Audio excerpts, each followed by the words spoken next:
नमस्कार दोस्तों, आप सभी का हमारे यूट्यूब चैनल में हार्दिक स्वागत है। आज के इस वीडियो में हम बात करने वाले हैं आंसर की या फिर ये मान सकते हैं आप पेपर सॉल्यूशन की।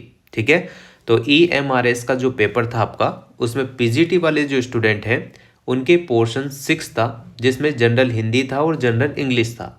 अगर 20 में से आपके 8 सही हैं तो ही आप लोग के जो है क्वालिफाइंग माने जाएंगे। अगर अदरवाइज जो है आप लोग रिजेक्ट कर दिए जाएंगे, यानी कि आपका जो टायर 1 का जो भी आपने मेहनत किया हो वो रिजेक्ट हो जाएगा, वो चेक नहीं होगा। ठीक है, तो वीडियो पूरा देखिएगा और अगर आप चैनल पर नए हैं तो चैनल को सब्सक्राइब, वीडियो को लाइक और बेल आइकन जरूर दबा लीजिएगा। यहाँ पर पहला क्वेश्चन आप लोग जनरल इंग्लिश वाला जो पोर्शन है आपका उसको सोल्व करा रहा हूँ, पार्ट 6 क्वालिफाइंग। इसमें जो रहता है आपको सभी को पता भी होगा, आपने एग्जाम भी दे लिया है, बहुत अच्छे से एग्जाम था। एग्जाम का लेवल नॉर्मल ही था, ज़्यादा कोई हाई फाई नहीं था। ठीक है, तो पहला क्वेश्चन यहाँ पर देखिएगा, क्वेश्चन नंबर यहाँ पर देखो, क्वेश्चन नंबर 101 आपको दिख रहा होगा। एक सेकेंड, हाँ, क्वेश्चन नंबर 101 देखो। ठीक है, इसमें choose the option opposite in meaning to the word given below, यानी कि यहाँ पर एक शब्द दिया गया है इंटेग्रिटी, इसका यहाँ पर अपोजिट बताना था, तो यहाँ पर इसका अपोजिट हो जाएगा फ्रेगलिटी। ठीक है, सी ऑप्शन इसका सही आंसर होगा और यहाँ पर ए ऑप्शन भी इसका सही आंसर बनता है, पर यहाँ पर ऑफिशियल तौर पर जो आंसर की आएगी उसमें कौन सा टिक सही माना जाएगा वही आप लोग जो है सही मान सकते हैं। अदरवाइज यहाँ पर जो है सी ऑप्शन इसका सही जवाब है। अगला क्वेश्चन यहाँ पर देखिएगा, choose the option which correctly fills in the blanks.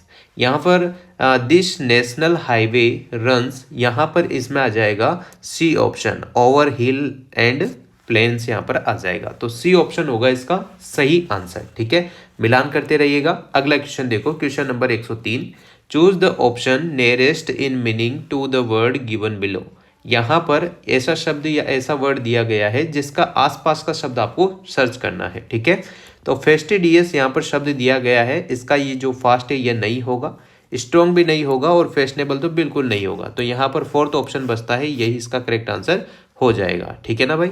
अगला क्वेश्चन देखो, question number 104, choose the option in which voice in the given sentence has been correctly changed. यहाँ पर आप लोगों को एक जो है वॉइस बताना है कि किस टाइप से ये सही है, किस टाइप से सही नहीं है। देखो, I give you a pen last year, यहाँ पर आपको दो ऑप्शन सही मिलेंगे इस क्वेश्चन में। डिपेंड करता है कि जो आपकी फाइनल आंसर की आती है उसमें कौन सा सही माना जाता है। यहाँ पर जो आपको दूसरा ऑप्शन दिख रहा है, you were given a pen by me last year, ये भी बिल्कुल सही है, और यहाँ पर जो a pen was given to you last year, ये भी सही है। डिपेंड करता है ऑफिशियल आंसर की पर कि वो यहाँ पर कौन सा करेक्ट आंसर मानते हैं, तो यहाँ पर सेकेंड और थर्ड दोनों ही लगभग सही है।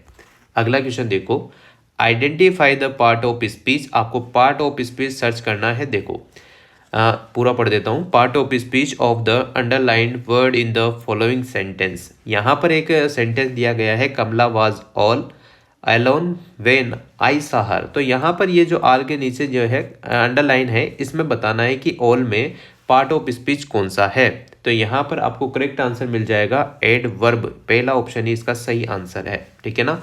अगला क्वेश्चन देखो, choose the option which correctly fills in the blanks, यानी फिलिंग द ब्लैंक्स में आपको भरना है। देखो, सेंट जेम्स इज चर्च आ रहा है, तो चर्च के पहले यहाँ पर जो है कौन सा यहाँ पर लगाना है आर्टिकल, वो आपको बताना है।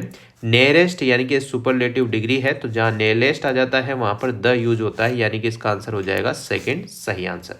अगला क्वेश्चन देखो, identify the cause of the underline part of the following sentence.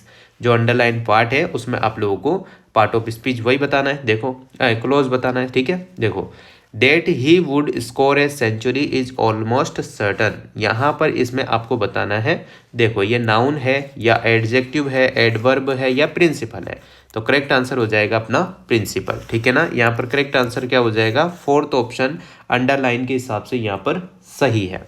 अगला क्वेश्चन देखो, choose the option in which the following jumble group of words can be correctly rearranged to form a meaningful sentence।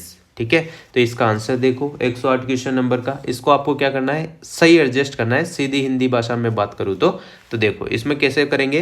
पहला option हो जाएगा D, ठीक है, the present warning, फिर आ जाएगा is mild constructor यहाँ पर हो जाएगा, फिर इसके बाद ए विद वाट वाला हो जाएगा, फिर इसके बाद ही रिसीव्ड लास्ट ईयर यहाँ पर हो जाएगा बी ऑप्शन। ये सही है, ठीक है। तो पहला ऑप्शन यहाँ पर सही हो जाएगा, पहला ही ऑप्शन इसका सही है, DCAB। अगला क्वेश्चन देखो, one of the parts of the following sentence में और may not have in error. अब आपको एरर वाला सेंटेंस मिला है, इसमें एरर आपको बताना है। तो किसमें एरर है, ऑन माई वे टू, ये बिल्कुल सही बात है ना। फिर इसके बाद स्कूल आई फाउंड, ये भी लगभग सही लग रहा है। इसके बाद देखो ए, यहाँ पर ए भी सही है। 50 रुपीज नोट्स, यहाँ पर देखो ये वाला ऑप्शन यहाँ पर गलत है। तो जो डी ऑप्शन है, डी किस में है, तीसरे वाले में, तो तीसरा ऑप्शन इसका हो जाएगा सही। लास्ट क्वेश्चन देखो, 10 क्वेश्चनों में से आपके कितने सही हुए मिलान कर लीजिएगा। हिंदी वाले क्वेश्चन जो है मैं जल्द इसके बाद वीडियो अपलोड कर दूंगा। देखो, identify the meaning of the underline. अब यहाँ पर देखो इडियम बताना है आपको, used in the given sentence. On the way we had lunch of a kind, ठीक है। ऑन द वे, रास्ते में ही उन्होंने किचन विचन कर लिया, यानी कि खाना वाना खा लिया, लंच कर लिया किचन क्या, है ना। तो यहाँ पर करेक्ट आंसर हो जाएगा क्या, ये एक पुअर काइंड है, ऑफ है पुअर काइंड, यानी कि 2 ऑप्शन यहाँ पर सही हो जाएगा। तो इस तरीके से आप लोग मिलान कर लीजिएगा। 10 में से आपके कम से कम 4 तो सही होना ही चाहिए, बाकी फिर आप कितना सही करते हैं कितना नहीं ये अलग बात है। और 10 में से 4 ये जरूरी नहीं है, 20 में से आपके 8 यानी कि हिंदी और इंग्लिश के हिसाब से है, बाकी मैं यहाँ पर 4 आपको नॉर्मली बता रहा हूँ। ऐसा है, वो ऐसा भी हो सकता है कि आपके 10 के 10 जो है हिंदी में सही हो और यहाँ पर आपने एक भी टेस्ट नहीं किया हो, एक भी नहीं किया हो, तो कोई बात नहीं है, आप फिर भी क्वालिफाई हो जाएंगे, ठीक है। तो हिंदी वाला जो पोर्शन है जनरल हिंदी का पार्ट 6 का, इसके जस्ट बाद जो है वीडियो आ जाएगी, आप उससे मिलान कर लीजिएगा। तो यहाँ से आप लोग 2 क्वेश्चनों में डाउट है, जिनके 2 आंसर निकल रहे हैं, बोनस मिलता है या कौन सा सही माना जाता है वो डिपेंड करता है ऑफिशियल आंसर की पर। तो अभी हाल फिलहाल के लिए इतना ही कुछ है। वीडियो अगर अच्छी लगी हो तो like, comment, share and subscribe.